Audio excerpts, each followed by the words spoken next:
नमस्कार। मुझे पता है कितनी आशा होती है जब कोई एग्ज़ाम निकट आता है और कितनी निराशा होती है जब कोई एग्ज़ाम होने के बाद भी उसका परिणाम जो है वो आता नहीं है। और उसके बाद महानिराशा तब होती है जब परिणाम भी आ जाता है, लेकिन वो बीच में ही अटक जाता है, वो बीच में रुक जाता है। पीजीटी का पता नहीं, यूपीएचसीएससी का पता नहीं, टीजीटी का पता नहीं। यहाँ अपना हक मांग रहे हैं। आपसे कोई भीख नहीं मांग रहे हैं, यहाँ हक मांग रहे हैं। हमें भारतीय संविधान अपना हक अधिकार देता है। 2-2 हज़ार रुपए लिए हैं सबसे, प्रोफेसरशिप के जो फॉर्म भरे गए थे। 4 साल होने को जा रही है परीक्षा को, कोई अता पता नहीं है, कोई कुछ नहीं है। आशाएं होती हैं माननीय मुख्यमंत्री साहब, आपकी सरकार से और आपसे, कि इसको जल्दी निपटाया जाए। लेकिन तारीख तारीख तारीख साहब, यहाँ कोई पिक्चर थोड़ी ना चल रही है। यहाँ जीवन का सवाल है। यूं ही उम्र तमाम हो जा रही है लोगों की आपकी भर्तियों के पीछे।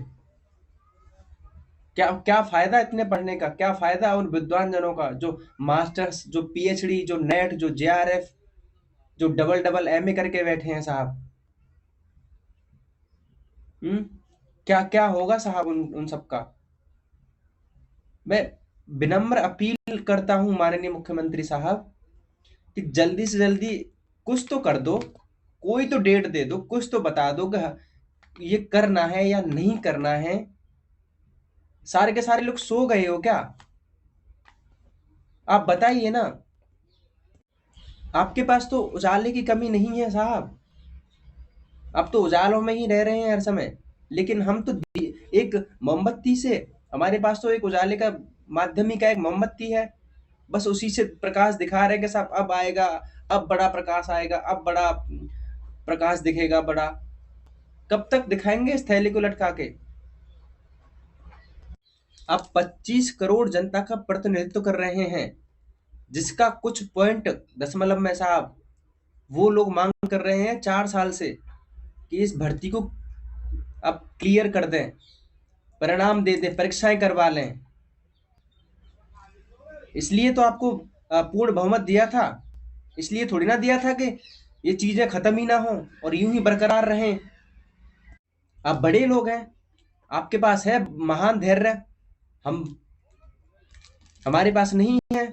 सब्र हमारा टूटता जा रहा है, सब्र का बांध खत्म हो गया है साहब। कर दीजिएगा आप तो।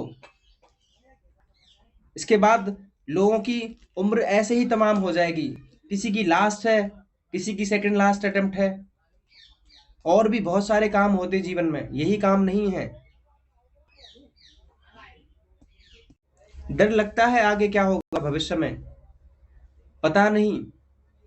बहुत बहुत ज्यादा पीड़ा होती है।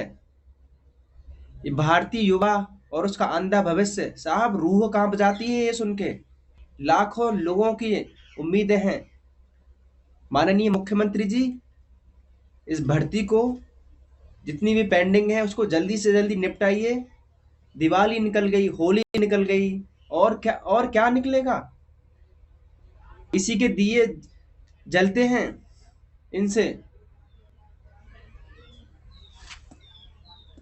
मैं फिर से प्रार्थना कर रहा हूं माननीय मुख्यमंत्री जी, आपके पास तो विशाल विशाल नौकरशाही है, विशाल तंत्र है इसका। हर चीज सुगम हो जाएगी। जिस तरह आप फेमस हैं बड़े बड़े निर्णय लेने के लिए, फास्ट एक्शन करने के लिए, साहब इस पे क्यों नहीं, शिक्षा विभाग में क्यों नहीं? आखिर शिक्षक ही तो नींव होता है किसी भी लोकतंत्र की। जब शिक्षक ही नहीं होगा तो कैसा लोकतंत्र, कैसा वहां का समाज शिक्षित होगा? मैं अपील करता हूं माननीय मुख्यमंत्री जी, मैं अपील करता हूं पूरे उत्तर प्रदेश की सरकार से कि इस भर्ती को, पीजीटी, यूपीएचएससी, टीईटी और जो आने वाली भर्तियां हैं, इनका जल्दी से जल्दी कुछ करवाइए साहब। जय हिंद।